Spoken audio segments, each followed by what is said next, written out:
Adventist World Radio, the voice of hope. Radio feon'ny fanantenana na ny AWR. Izay manakuaniwa ni radio manerantan lay feony fanantena nitondra to kiazava. Indray mandeha dia nandahateny tao amin'ny fivorimbe anankiray tany Liverpool ity mpitandrina anglisy atao hoe Donald Fraser. Ny resadresaka nataony tamin'izany dia nahatonga ny olona sasany tsy azoto hivavaka intsony. Dia samy nitsangana ary nilaza ny antony izay tsy andehanany hivavaka intsony ny olona rehetra tafavory tao rehefa vita ny lahateny. Hoy ny sasany hoe mafy sady mandreraka nge ny asa atao mandritry ny herinandro e. Ka ity fotoana ity mba azonay miala sasatra, mba mila miala voly any am-pitsangatsanganana ihany koa izay e. Dia nisy hafa indray ny laza hoe tsy izany re ny antony e, fa nitoriteny mihitsy no tsy azo azonay. Tsy manintona nitoriteny ka malaina mandeha mivavaka izahay. Dia nitsangana indray ny hafa namaly hoe lava loatra ny fitoam-pivavahana, efa mahatsaro madisadisa ery izay mandrapirava. Dia hoy indray ny sasany hoe tena be loatra ny fandoavam-bola, mila tsy ho araka intsony amin'izao andro sarotra izao.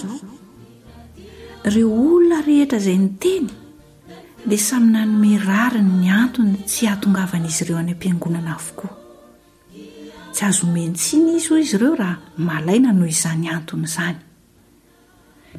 Tamin'izay fotoan'izay indrindra nefa dia nisy zoky olona anankiray nitsangana. Dia hoy izy hoe araky ny hevitro dia zavatra tokana ihany no mahatonga ny olona sasany analavitra ny fiangonana ka tsy hivavaka dia ity: tratry ny areti-panahy izy. Fa na marary vokatry ny fahotanana no mahatonga azy angatsika amin'ny fitiavana an'Andriamanitra e. Fa na marary vokatry ny fahotanana ao aminy koa dia aloha no maizina toy izay no mazava no safidiana. Ka tsy mahagaga re raha mitovy saina izy rehetra ka samy manao fialana toy izany avokoa e. Araka ny voalazan'ny tenin'Andriamanitra hoe fa izy rehetra dia nitovy saina ka samy nanao fialana. Ao amin'ny Luka 4:20 ny tapany voalohany. Ry mpiaino namako, dia sanatria koa ve ianao tratra ny fahalainana tsy te hivavaka ka hiandany amin'ny olona tahaka ireo izay nitany saina teo ireo? Enganemba tsy ho izany. Amen.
Tarika d'oliva.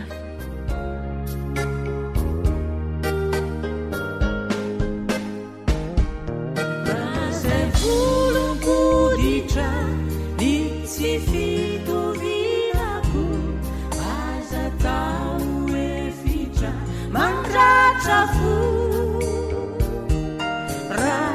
fifandirana disavisadila aza mampiverina sonenina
atolotry ny feofanantenana ho anao tsara ho fantatra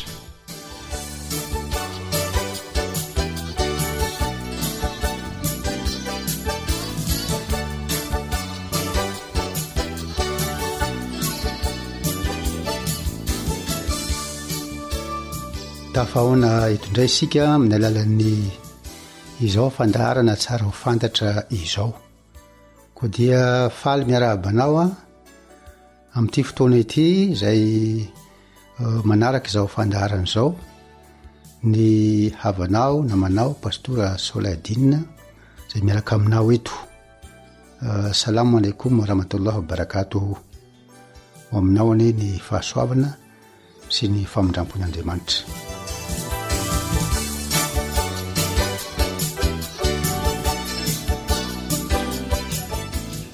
Taka nefa nataontsika teo aloha dia tsara ho fantatra mikasika ny boky baiboly sy ny Coran no irahantsika mandinika eto.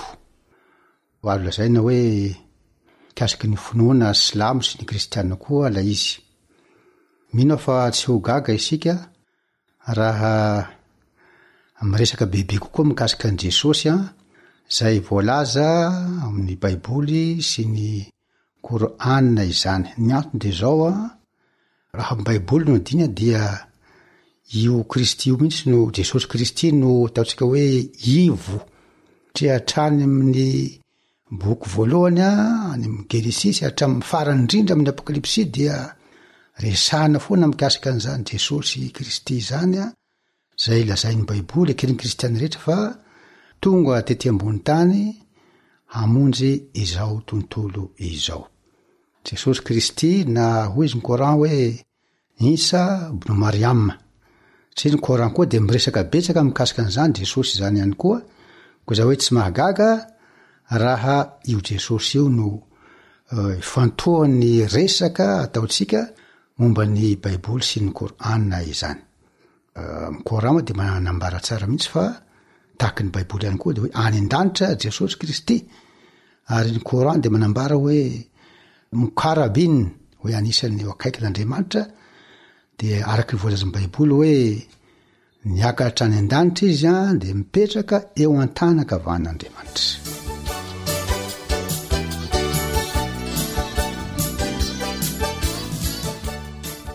teto isika dia fa nahety ihany koa hoe mikasika an' Jesosy io a dia lazay ny baiboly hoe tenin'Andriamanitra izy. Tao amin'ny Genesis toko voalohany a 1:1 efa novakiana teto izay a dia hoe tamin'ny voalohany Andriamanitra nahary ny lanitra sy ny tany ary ny nentin'Andriamanitra namorona izany lanitra sy ny tany zany dia tsy iza fa lay teny. Ary io teny io a lazay ny baiboly fa io no Jesosy Kristy. Ao amin'ny Salamo 130:5 izy hoe ny teny Jehova no nanaovana ny lanitra ary ny fofona ny vavany no nanaovana ny hamaroany rehetra. Ka izay teny nentin'Andriamanitra namorona zao tontolo zao zay a no nolazainy Jona ao amin'ny Jona toko voalohany 1:1 hatramin'ny 5 dia izy hoe tamin'ny voalohany ny teny. Tatsika teto izay tamin'ny voalohany ny teny ary ny teny tao amin'Andriamanitra ary ny teny dia Andriamanitra. Izy no nahariana ny zavatra rehetra ary raha tsy izy dia tsy nisy ary na dia ray aza ny zavatra rehetra natao. Amin'ny 5:4 dia izy hoe ary ny teny lay teny izay nambara teo fa Jesosy zany dia izy tonga nofo ka nonona tamintsika. Ka na ny baiboly na ny Koran zany dia manaiky fa io Jesosy izay miverimberina ao amin'ny baiboly sy ny Koran dia io lay teny tonga nofo, io le hoe zanak'Andriamanitra. Na sy hoe tamintsika teto fa le hoe zanaka io dia tsy hoe sanatria misy fifandraisana ranofo fa zanaka ara-panahy, io lay teny zany a zanak'Andriamanitra no filaza azy. Tsy zakany jiosy zay hoe Jesosy Andriamanitra tonga nofo izay. Ao amin'ny Jona toko 10 vakiny 9:30 hatramin'ny 3:30 dia nanontany Jesosy satria rehefa niresaka Jesosy momba azy dia nikasa hitora-bato azy ireo jiosy dia hoe Jesosy hoe niasa manahoana moa no hitoran'ireo vato ahy. Dia namaly izy na hoe tsy niasa tsara taonao no hitorana vato anao fa olombelona ihany ianao ka milaza ny tenanao Andriamanitra. Satria araka nitasika teo dia Andriamanitra tonga nofo Jesosy. Le Andriamanitra zay namorona zao tontolo zao satria le teny dia Andriamanitra ho voalaza teo ino Jesosy lazaina hoe zanak'Andriamanitra. Ao amin'ny Jona voalohany toko 5:20 dia izy hoe ary fantasika fa tonga lay marina ary ny marina dia tsy iza fa ny zanak'Andriamanitra. Izy no Andriamanitra marina sy fiainana mandrakizay. Ary ny mahatenin'Andriamanitra an Jesosy zay dia mafisy ny Koran efa hitantsika teto ihany koa raha mamakasika ao amin'ny sorat Imran sorat 10 zany ny 15:20 dia zao no hitantsika ao izy hoe kala al-malakity ya Mariama Allah yubashiruka bikalmatin minhu ismuhu al-masih Isa ibn Maryam wajihan fi dunya wal akhirati wa min al-mukarrabin. Raha ny teny izy ny anjely na hoe ry Maria Andriamanitra dia mandefa ao aminao ny tenin'Andriamanitra zany. Ka ny anaran'izany teny zany dia tsy iza fa Jesosy zanaky Maria zay illustre ilo hoe wajihan na hoe mpanalalany ihany koa amin'izao fiainan'izao sy ny fiainao avy. Mukarrabin anisan'ireo akaikin'Andriamanitra. Soraty Imran io toko 13 ny 15:20 ary amin'ny soraty Mariam zany hoe Maria zany soraty 19:20 ny 15:30 dia izy mbolaza hoe zalika Isa ibn Maryam qaulul haqq lazi fih yamtaruna. Izy hoe io no Jesosy zanaky Maria qaulul haqq parole de vérité teny fahamarinana zay volaza ao. Zay mampisalasala anareo izy. Soraty anankiray ihany koa efa hitantsika teto ihany koa izy ity eo amin'ny soraty An-Nisa soraty 4 io ny 270 dia izy hoe la taqlu fi dinikum inama al-masih Isa ibn Maryam rasulullah kalmathu wa ruh minhu al-kaha ila Maryam.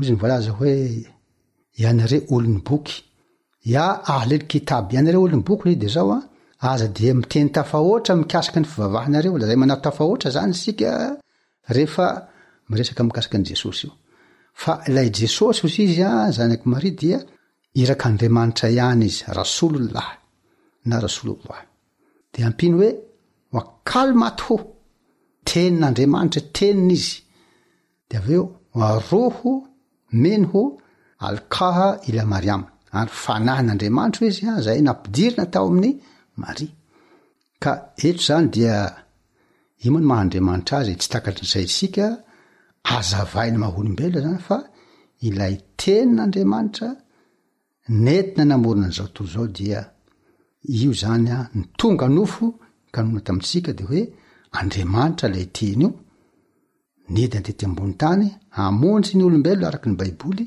ary zay mahatonga an Jesosy ny teny hoe zaho sy ny ray dia iray ihany John 10:7 noho zany de zao zany no fehiny ny fanekenan'i Jesosy ho Andriamanitra zany araky ny finoana kristiana dia tsy resaka hoe asosien'Andriamanitra araky ny verany maro azy tetika mako ilazany hoe ny kristiana dia manao Andriamanitra maro de lazainy fa ny kristiana de hoe moshrik zany de zao associateur manao Andriamanitra hafa tsy moshrik zany fa Andriamanitra Jesosy ao amin'Andriamanitra misy zaho ao amin'ny ray o Jesosy ary ny ray ato amiko zay no filazana fohifohy mikasika n'ilay teny tonga nofo ka de misaotra anao narak' zao fandaran'izao de ho zao amina hoe barakallah fika baraka zany manko fahasoavan'ny tompo asoavan'ny alahy ho aminao.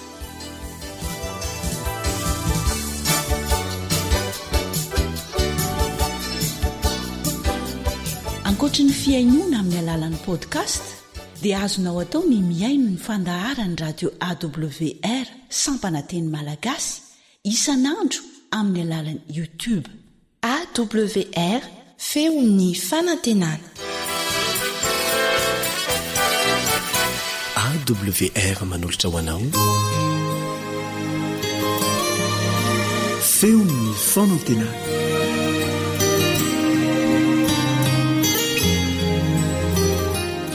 Ny namanao Risarandrianjatovo no manoloananao amin'ny alalan'ity onjam-peon'ny feon'ny fanantenana ity.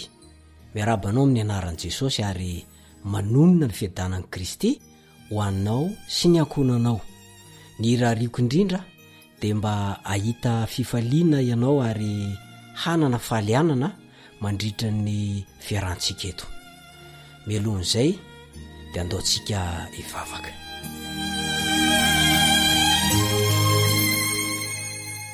Sotra ray noho ny fiarovanao sy ny fitantananao ny fiainanay fa izahay izao dia na dia olombelona ratsy tsy miendrika ny ovelona aza dia mbola narovanao nomenao tombonandro nomenao fahasalamana andro mamiratra ary tsy mba nisan'ny olona nandaon'ny fonenanay ka lasany amin'ny vary tsy mifody fa nisany mbola velonaina tsy maty anatra mivelona fa velona trapamonjena kosa koa dia sorana be deaibe ny fitahinao ny famindramponao izay tsy nalanydritranay taio ary ty fotoana ity mba hitondra soanay ary hitondra fampahirezana ho anay indray fa nyvantsaina raha ohatra ka misy tokony hovana izany amin'ny anaran'i Jesosy no angatako izany amen.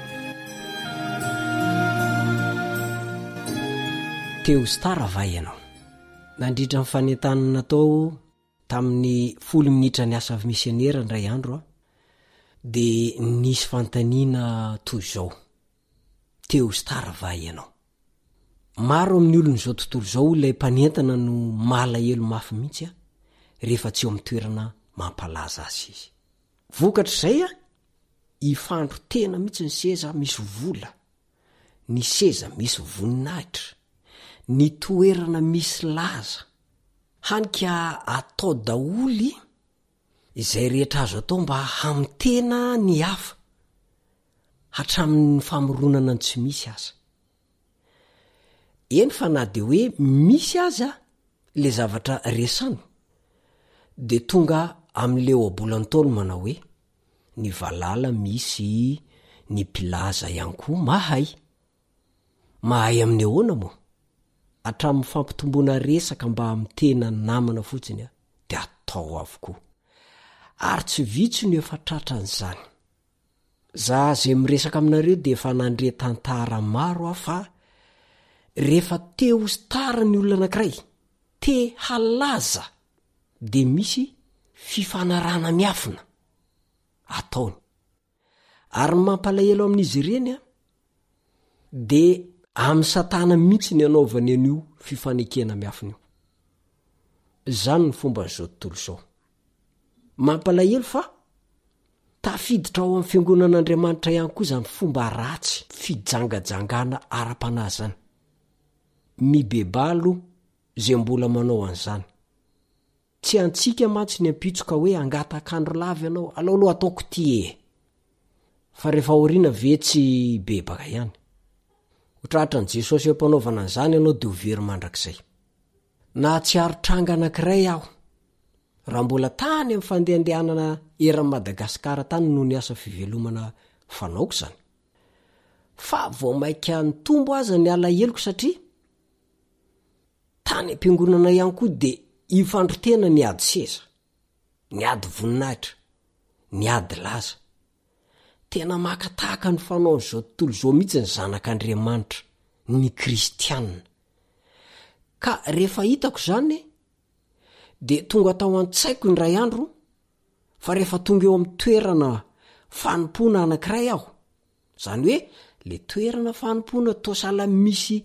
fanajana tosala ny ajaijainy ianao tosala ny omena laza ianao de zao ho aseko am'izay olona tariko fa tsy zava-dehibe ny laza sy voninahitra fa mila manetry tena izay manome toerana anao ka tsy tokony izaozao tsy ny loabava kory tam'izany tao am-poko tao fotsiny karazana hoe vavaka kely le nataoko zany tanteraka tokoa zany rehefa lasa lolo ny fiangonana andray andro naseko fa rehefa tsy lolona ntsony aho avy eo de sanatria mihitsy ny hoe amingapingana an'izay eo am-perinasa ny tokony atao aza de ny fanampy satria ady mafy ange zany hoe mifanetra amin'ny satana sy ny anjeliny zany sady zao koa ifampitantana ho any an-danitra ny baiko fa tsy hoe iady voninahitra ka ifanosika ho any amin'ny elo izay miady toerana mantsy de efa azo ny teto zany ny satroboninay ny tokony ho azo ny rahatra izay rehefa ho avy Jesosy angaina izy rehefa ho avy Jesosy tsy mba ny an-tany tamin'i Jesosy mantsy izy fa tamin'ny satana noho ny seza sy mivoninahitra ary ny deradera fotsiny manoloana n'izany ady toerana zany de anisany nalasa eritreritra ny fomba fitenin'ny Ellen Goldwait mpanoratra kristianina na nazava ny famantarana ny fahatomoran'ny andro farany manoloana ny fianjeran'ny kintana na star atram'izay de no everiko kintana eny amin'ny lanitra ihany no lazaina io hoe iraraka io kanefa tsy izany fa toy izao no nosoratany maro amin'ireo kintana zay no de raintsika ny famirapira no ivoaka ho any amin'ny fahamezinana ao amin'ny Last Day Events pejy 770 paragrafy 3 misy an'izay de mbola tohizany maro ireo zay iseho fa tsy mba iray amin'i Kristy izy fa tsy mba matiny amin'izao tontolo izao izy ireo fa azon'ireo ataony miaina miaraka amin'i Kristy ary atetika ny fisian'ny fiamoran'ireo olona zay mitana toerana misy andraikitra lehibe mbola ao amin'ny Last Day Events ihany misy an'izay pejy 770 paragrafy 1 tena oloza fa maro amin'ny mpitarika ary ho maro amin'ireo olona nandrandraina ho maro amin'ireo olona namirapiratra no andeha hiala andaharana ary azo antoka fa raha tsy mibebaka ireo mpiady seza sy mpitomany voninahitra de ho isan'izany izy fotoana mety ibebana nefa izao mbola tsy tara fa raha sanatria isan'ireo mpiady seza sy voninahitra ianao mandrezy zany resako zany de efa tonga Jesosy tamin'ny fatongavany voalohany iny tsy anameloko anao no natongavany fa hanitsy anao ary vonina ny amela ny eloko izay mibebaka rehetra izy ko raha mibebaka ianao vonina Jesosy ny amela anao fa raha sanatria kosa tsy izany ho taraiky iraikitra eo amin'ny fahotana ihany ianao de mbola toizan'ny anabavyety ihany ny fanambarana misy amin'ireo olona zay nomeny voninahitra lehibe no hanaraka ny ohatra Israely fa izay amin'ny fifaranany tantarany tany ny fialana amin'ireo foto-kevi-dehibe napetraka Kristy ao anatin'ny fampianarany ny fampiarana amin'ny fikasan'olombelona ampiasana ny soratra masina namarina ny asa atao mizotra amin'ny lalana diso eo ambany fitarian'ny ratsy ny Losifera de handetika hatrany ny olona ao amin'ny fahadiso-kevitra ka ny fahamarinana izay ilain'izy ireo mba hiaro azy amin'ny fanao tsy marina amin'izay fotoana izay de hiala tsy kelikely avy eo amin'ny fanahy toy ny fiteten'ny rano amin'ny zinga amin'ny tete mbola amin'ny Last Day Events page 720 paragrafy 4 no misy an'izany mbola mitoy ihany ny fanambarany vao maika ao loza ary nosoratany fa fahefana iray avy any ambany no miasa hanatanteraka ny seho rehetra lehibe farany eo amin'ny tantara Satana de ho tonga tahaka ny Kristy ary asa ny famitany tsy famarinana rehetra amin'ireo izay mamatotra ny tena ny araka amin'ny fikambanana miafina ireo izay mampilefitra ny faniriana ao amin'izany fikambanana izany de manatanteraka ny drafitry ny fahavalo manaraka ny antony ny vokany Testimonies for the Church takila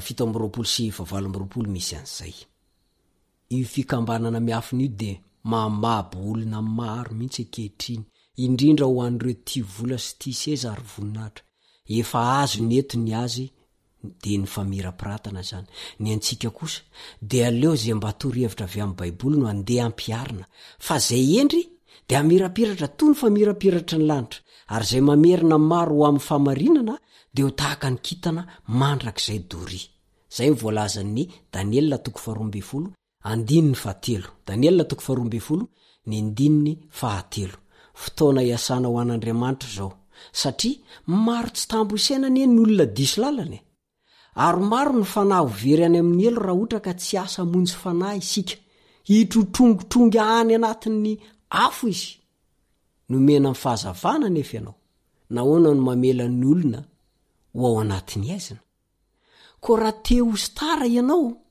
de ataovy zao tsy ny ady seza no ampamirapiratra anao tsy ny ady voninahitra tsy ny fizavazaona no atsara tarehanao eo anatrehan'Andriamanitra fa aza atao ambany zavatra ny fanaovana asa famonjepanahy voalohany indrindra vonjeo aloha ny tenanao raha sanatria ianao nefa latsaka tamin'ireny fikambanana hafahafa ireny vonjeo ny tenanao tsy manana fotoana akoatran'izao ianao ialao reny fikambanana miafina hitarika anao any amin'ny elo reny noho ny fitiavam-bola sy voninahitra raiso Jesosy mbola tianao mantsy izy ary maniry anao indrindra mba anao isan'ireo andova lanitra vaovao sy tany vaovao ary rehefa noraisinao famonjena tsy misy fitaka de vonjeo ny hafa ambarao amin'ny famarinana tadiavo ny fanahy very ary rehefa noraisinao tahaka an'izany ny famonjena de natolonao ny hafa de ho maro ihany koa ny fanahy hiarabanao rehefa ho avy eny amin'ny raha o lanitra Jesosy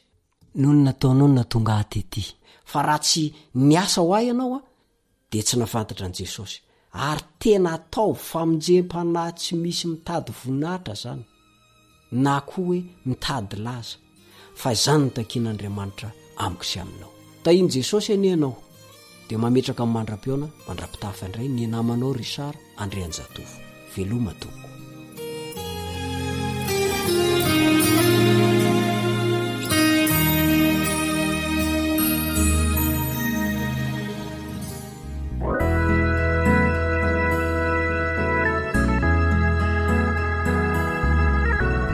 Antoko-bihira kintan'ny fahazavana soavy ny merina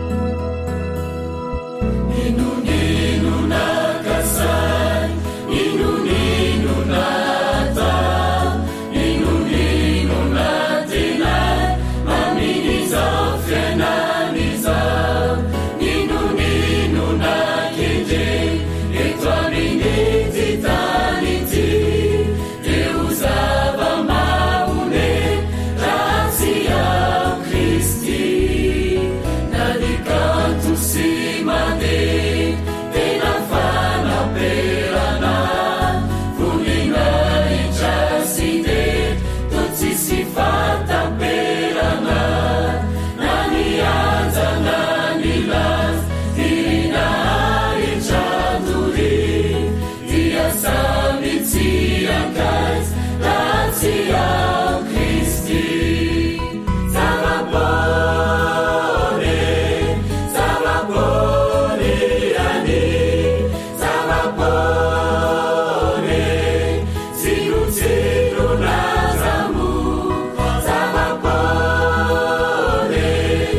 AWR.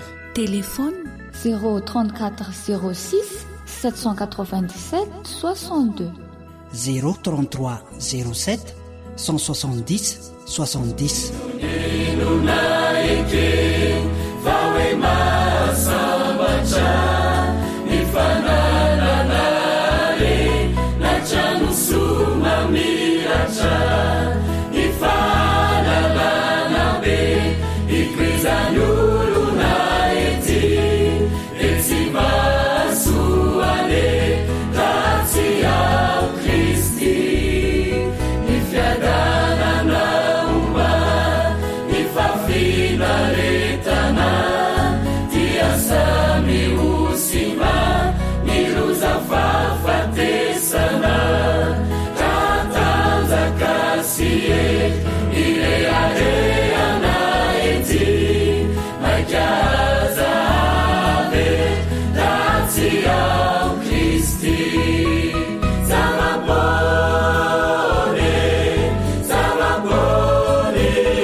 Radio feon'ny fanantenana.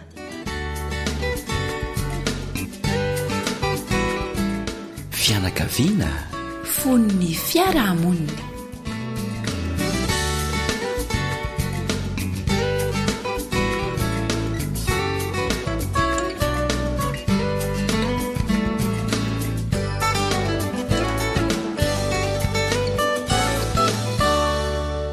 Fifaliana ho anay mirahalahy izay miara-mana totosa izao fandarana izao. Eliandry amin'ny tantsoa sy mamiaja ary namana sama ihany koa eo amin'ny lafiny teknika. Ny miarabanao tonga soa ary manasanao ihany koa mba aharitra hatramin'ny farany amin'ny fandarantsika.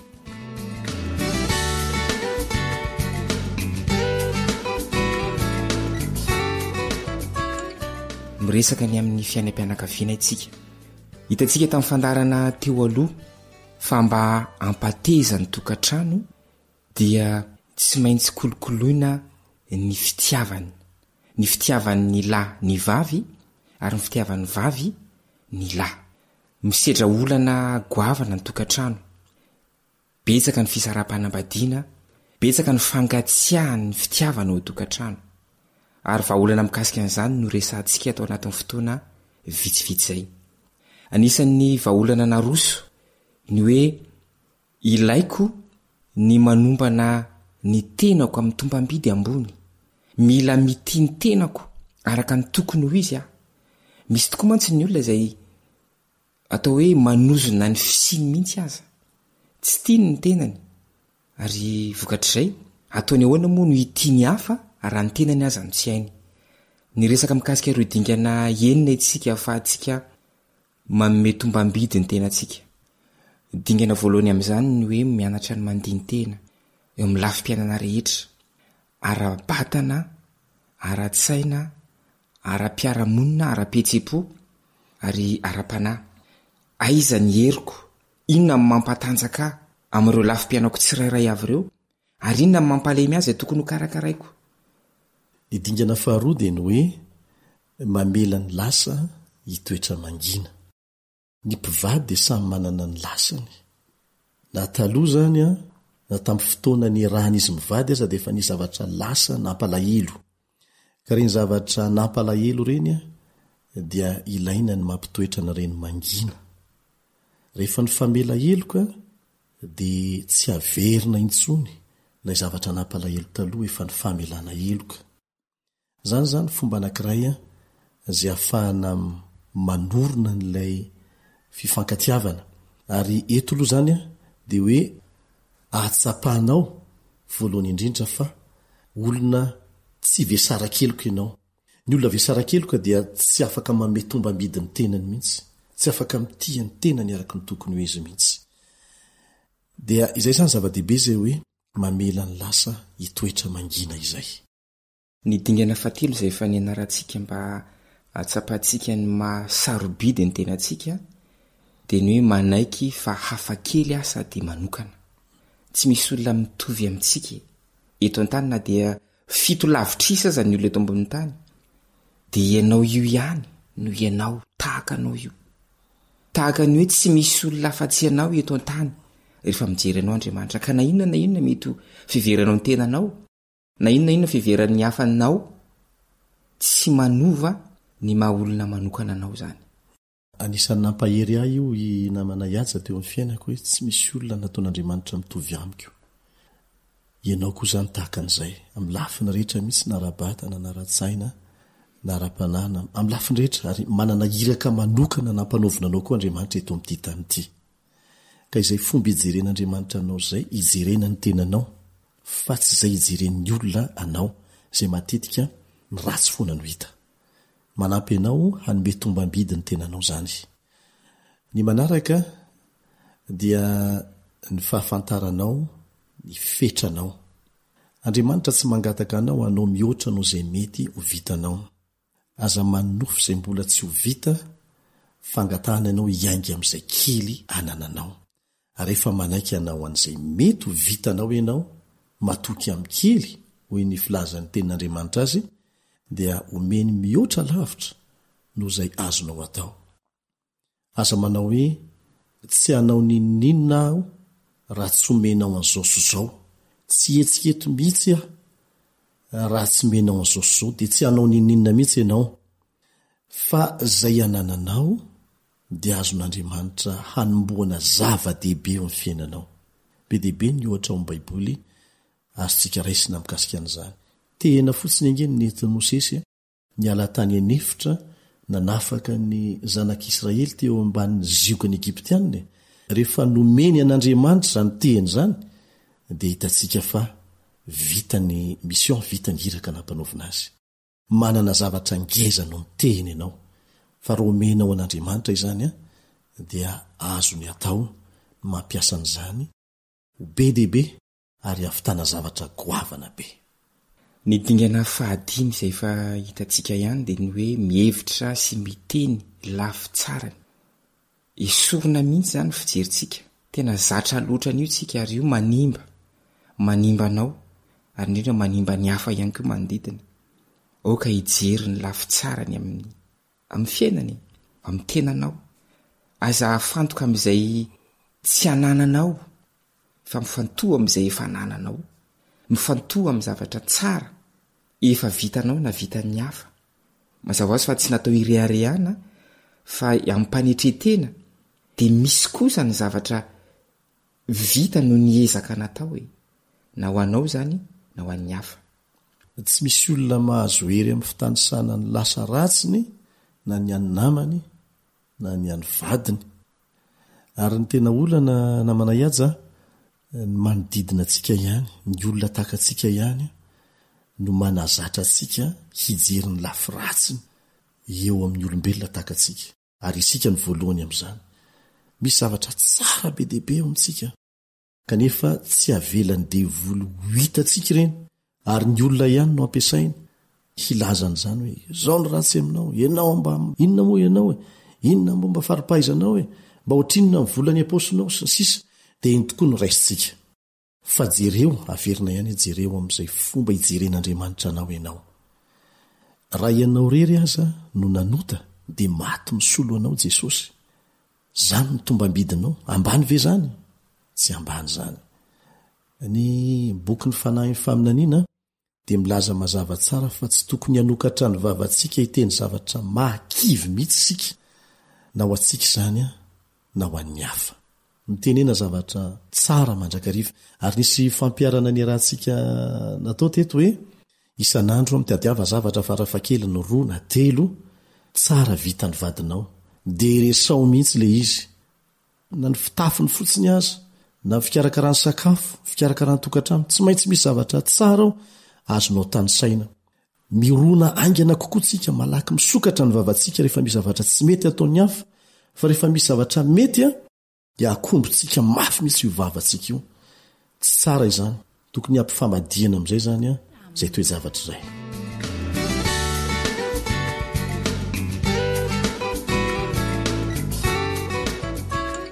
ny dingana fahenina farany na manayaja ary tsy ny kely indrindra fa ny goavana indrindra dia ny fahatsapana fa tianao amin'ny fitiavana mandrakizay Andriamanitra. Isika olombelona ny manana ilay fitiavana hoe rehefa tia dia tiako, rehefa tsy tia dia tsy tiako. Fa ny fitiavan'Andriamanitra dia mandrakizay. Na ny fandevonana ny ratsy fanahy amin'ny andro farany aza dia mbola fitiavana azy ireo ihany mba tsy ho potehiny fahotana ho andevozony fahotana mandrakizay ny fiainany. Mbola fitiavan'Andriamanitra izany. Ka izay fitiavan'Andriamanitra izay ampifantohana ny saina. Ny fahotana dia mampisaraka anao amin'Andriamanitra fa tsy manala ny fitiavany anao.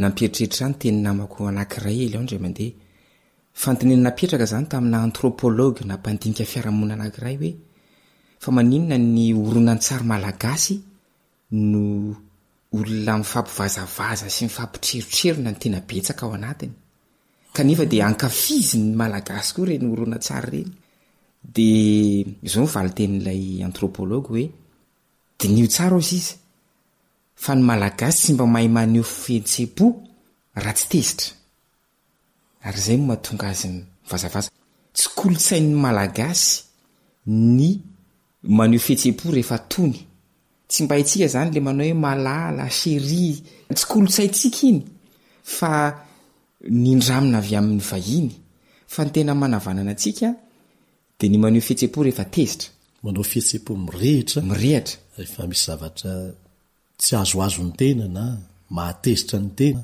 dia izay dia mampieritreritra mihitsy le izy rehefa mandinika ny tena koa zany ao tokantrano hoe tena izany tokoa noho izy ianarana mafy mihitsy ny maneho fihetsem-po tsara ny hoe manao teny mandangolango teny fankasitrahana teny maneho fitiavana ohatrany hoe fahalemeny zany mankolontsaina malagasy andeha ampifamadiana zany toe-javatra zany aokotsika hosa sampifamatika an'izay azo atao tsara zany eo ambaniny fitariany fanan'Andriamanitra miara-miezaka mafitsika dia atomboka foana amin'le hoe mba mijery izay lafi tsarany eo ambivadinao dia mifanampy zany fanampy nafinaritra ny fomba fitafinao ty androany nafinaritra ny sakafo nataonao tsara mihitsy zany tena nafinaritra na tsiro ny sakafo nataonao androany be dehibe ny zavatra azo tany saina fa dia hianatra tsika raha vao mangatakandro tsika dia tsy hotratratsika mihitsy ny tanjona fa androany ihany dia hanao an'izay ary tsy amintsika sy ny vadintsika ihany fa amin'ny zanantsika satria ho ampitaina amin'izy ireo zay lova tsara izay.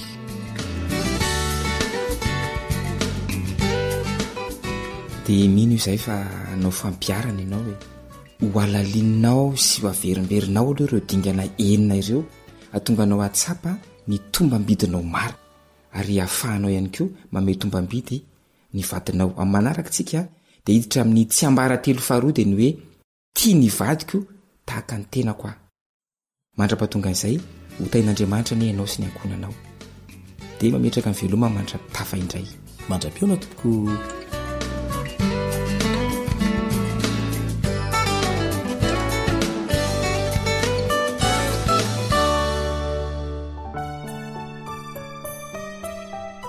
tarika karaha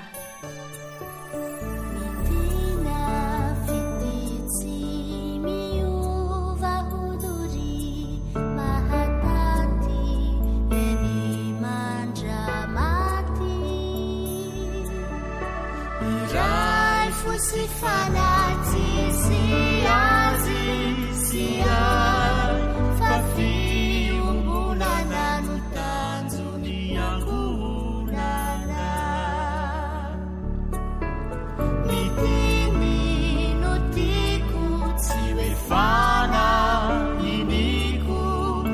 ny fitiavanano mibakony fosisaiko iaraki mifamati ninonino nahiatra nafaly naoly nahijalisihahatra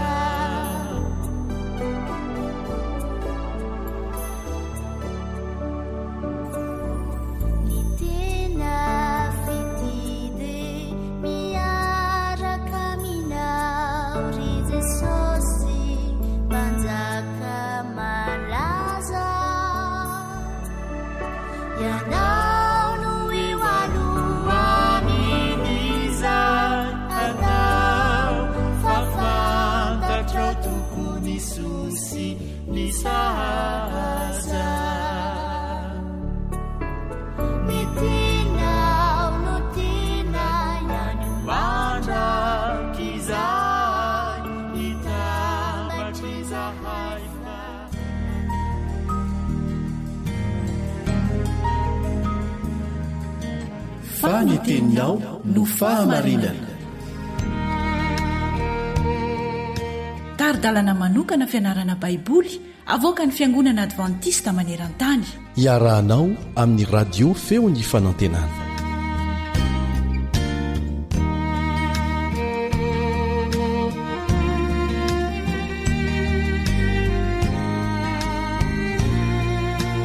Amin'ny tian'io ty isika dia ezaka mitipintina sy mianatra lesona hafa ihany koa aza mahakasika izay ny anarantsika nandritra n'izay andro maromaro izay.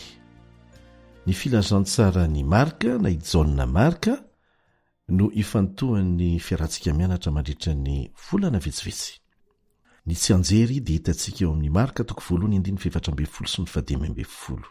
Marka 1:7-12 sy ny 15. Rehefa voasambotra jaona dia nakany Galilia Jesosy nitory filazantsaraan'Andriamanitra ka nanao hoe efa tonga ny fotoana ka efa akaiky ny fanjakan'Andriamanitra mibeba ianareo kamino ny filazantsara. Anisan'ny antsoina hoe versikle na andininy manokana, anisan'ireo andininy mila hotadidiana manokana izy ity satria mirakitra ireo afatra anankitelo lehibe avy amin'ny Jesosy mihitsy. Efa tonga ny fotoana, efa akaiky ny fanjakan'Andriamanitra mibeba ianareo kamino ny filazantsara. Antso antsika izany. Ilay Andriamanitra namorona sy namonjy antsika no miteny efa tonga ny fotoana, efa akaiky ny fanjakan'Andriamanitra mibeba ianareo kamino ny filazantsara. Ny anarantsika teto hoe iza ny nanoratra ny bokyny Marka, ny filazantsarany Marka, ary nahoana ny soratana. Dia hitantsika tao anatin'izany fiarah-mianatra izany fa ijaona Marka no nanoratra ny filazantsarany Marka. Ny anarantsika teto fa notendren'ny fanan'Andriamanitra hanao iraka manokana hitorany filazantsara Paoly sy Barnabasy. Rehefa nandeha izy ireo dia nentiny Barnabasy hanaraka azy roa lahy Jaona Marka.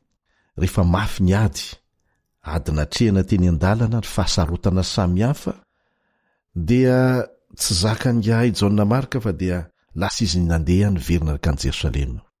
Tsy nahafaly an'i Paoly izany fihetsika nataon'i Jaona Marka izany ka dia tsy niekeny nitondrana azy tsony taty aoriana. Ny famaly mafy dia mafy Barnabasy sy Paoly vokatra izany satria Barnabasy rahateo moa no nitondra ny Marka, Jaona Marka. Noho izany dia nisaraka izy ireo, sara-dalana mihitsy izy ireo Barnabasy nitondra ny Jaona Marka fa i Paoly nandeha irery.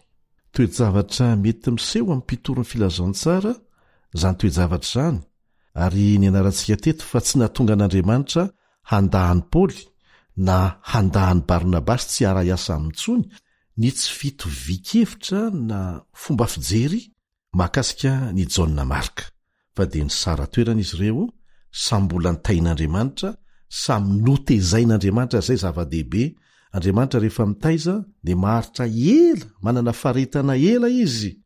Ary porofon'izany ny anarantsika teto fa niova Jaona Marka taty aoriana ary noraisin'ny Paoly ho mpiara-miasa amin'indray i Jaona Marka.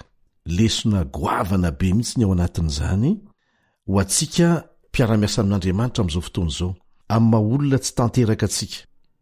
tezain'andriamanitra ao anaty fiarah-miasany avokoa isika. Samy manana famesa-pahasoavana tsy mitovy kanefa natao ifameno. Indraindray mampifanditra zany zavatra zany. Mety voatery sara toerana mihitsy aza kanefa tsy milaza zany fa misy navelan'andriamanitra ary misy ny ekeny. Fa samy mbola tezaina isika na voatery misaraka aza. Fa andray androany rehefa mitombo ao anatin'ny fitezana ataon'andriamanitra ny tsirairay avy dia manova antsika rehetra zany ho afaka miara-miasa indray amin'ny asa nanoran'andriamanitra antsika. Mety haritrely zany fanovana izany. Ny Jaona Marka zao dia natratratrany amin'ny 15 taona mahery vao nisy fanamariana milaza fa tena niova izy ary afaka niara niasa tamin'ny apôstôly rehetra, anisan'izany ny apôstôly Paoly. Gaoka isika hanana faharetana amintsika samitsika na dia mety tsy maintsy misara toerana aza, tsy maintsy misara dalana aza no ny hevitra tsy mitovy aloha dia samy azon'Andriamanitra ampiasaina any amin'izany toerana andrany antsika izany. Miara-miasa sokonge zany indraindray zany dia mahafantatra fiangonana izay ny fanditra noho ny tsy fitovikevitra dia nizara roa mihitsy ilay fiangonana. Kanjo nataon'Andriamanitra niara-niasa soa zany mba ampivelatra ny fitoriana ny filazantsara. Lasa niteraka ihany koa ilay fiangonana anankiray takan'izany koa ny anankiray samy tsy nolavin'Andriamanitra ireo fa dia mitombo sika, mitombo amin'ny fahalalana an' Jesosy Kristy amin'ny fiarah-miasa aminy. Tsarovy tsara fa ny mpianatra ane dia tao anatin'ny fotoana tena mbola nananan'izy ireo toetra toy ny zanabaratra, toetra ratsy maro dia maro ny antsoiny Jesosy azy hoe andao anaraka. Tsy niandry azy ireo ho efa tanteraka Jesosy vao niantso azy hiara-iasa aminy. Fa ny fomba nampianaran'i Jesosy azy ireo dia niavaka, nampianarina teny ampanaovana fampiarana. Zay ny fomba fampianatra Jesosy. Be deaibe ny rabo tamin'ny andron'i Jesosy, zany hoe ny mpampianatra. Fa Jesosy rero niavaka ny fomba fanofanana amin'ny alalan'ny fampiarana. Jesosy manome modely dia maniraka ny mpianatra hanao tahaka ny nataony hatrany hatrany. Tsy avy dia tanteraka izy ireo tamin'izany fa nivoatra tsikelikely. Dia tsara ho fantatsika izany ho antsika mpiara-miasa, mpiara-mivavaka. Mivoatra tsikelikely isika fa tsy avy dia tanteraka akory rehefa tsoin'Andriamanitra. Ary ny fampiarana azadino izay fa ny fianarana teorika fotsiny tsy mivadika ho fampiarana dia tsisy ilana azy mihitsy. Mahatonga antsika olona be resaka fotsiny izany fa tsy afaka miaina amin'ny fahamarinana izay ny anarantsika.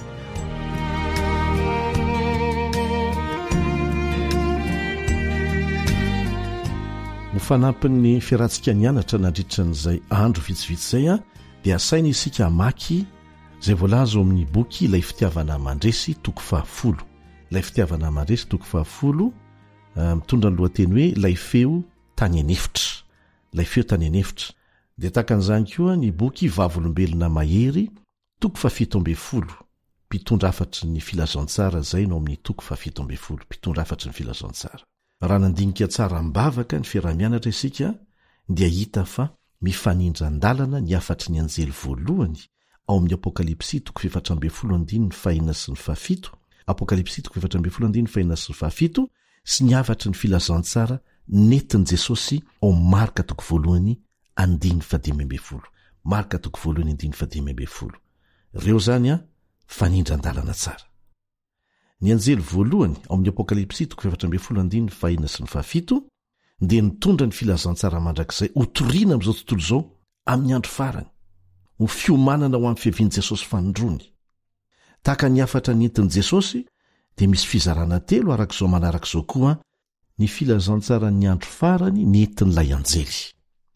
Ny afatra voalohany ao amin'ny Marka 1 dia ny hoe tonga ny fotoana. Ny fotoana ara-paminaniana ny lazain'i Jesosy ao izay maneho ny andro fitsarana ao amin'ny Apokalipsy 4:15-17. Matahoran'Andriamanitra ka ome voninahitra izy fa tonga ny andro fitsarany, tonga ny fotoana. Ny faharoa dia ny fahakekezany fanjakan'Andriamanitra. Jesosy mihitsy no teny an'izay akaiky ny fanjakan'Andriamanitra. Zany dia ho fanatanterana ny teny fikasan'ny fanekena. Ary io ilay filazantsara mandrakizay voalaza ao amin'ny Apokalipsy 4:4-7 nampitondraina ilay anjely voalohany. Ny anjely moa dia maneho ara-paminaniana ireo mpitoro ny filazantsara, mandeha aingana tahaka ny anjely manidiny eny efovoan'ny lanitra. Ny afatra fahatelo dia ny hoe mibeba kaminoa. Miantso antsika ho tonga mpianatra izany. Zao no afatra mifanitsy amin'izany amin'ny afatra ilay anjely voalohany eo amin'ny Apokalipsy 7:4-7. Matahoran'Andriamanitra ka omeo voninahitra izy, miankofa aminy. Mareo tsara fa manambara ny fanomboan'ny asa fitsarana mielohan'ny fiavian'i Jesosy fanondrony, zay voalaza mieloha amin'ny faminaniana momba ny 340 andro na taona ao amin'ny Daniel 4:4, ny afatry ny anjely voalohany, zay nanomboka tamin'ny taona 470. Ka ho antsika izay milaza fa tsy mbola tokony hotoriana ny afatry ny anjely telo, dia apatsahivina antsika tompoko fa tamin'ny taona 470 no nanomboka ny fitoriana ny afatry ny anjely telo. Mitondra ny fanjakan'Andriamanitra ho an'ny vahoakany zay voenjika ny fitsarana. Araka ny hitantsika eo amin'ny Daniel 7:20, ary niantso ataon'ilay anjely voalohany mba hatahotra sy hanome voninahitra ary ankohaka amin'Andriamanitra, dia antso ho tonga mpianatra Jesosy mihitsy. Antso alefa amin'izao tontolo izao amin'ny andro farany, satria ny fahefan'ny Biblia dia ampiseho Andriamanitra sandoka, izay asainy atahorana sy omem-boninahitra ary ankohofana, ary tsy avelany hividy na hivarotra zay tsy miankohaka aminy. Noho izany atonga ny fotoana zay tena ifamatorantsika, tsy maintsy ifamatorantsika akaiky amin'ilay tokony ankohofana. Mifandray akaiky amin'ny faminanian'i Daniela ny afatra nitorian'i Jesosy ao Marka 1 amafisin'izay dia ny fiandohan'ny fitoriana ny filazantsara. Toy izany koa mifandray amin'ny faminanian'i Daniela momba ny fiafaran'ny tantarany tany ny afatry ny anjely voalohany, mifamatotra avokoa ireo fahamarinana ao amin'ny tenin'Andriamanitra. Nisoran'Andriamanitra fa natao ahasoantsika avokoa izany, atonga antsika tsy hatoritory fa hifarana ny tantarany tany. Hamohanao tsy tapaka ny fanan'Andriamanitra. Amen.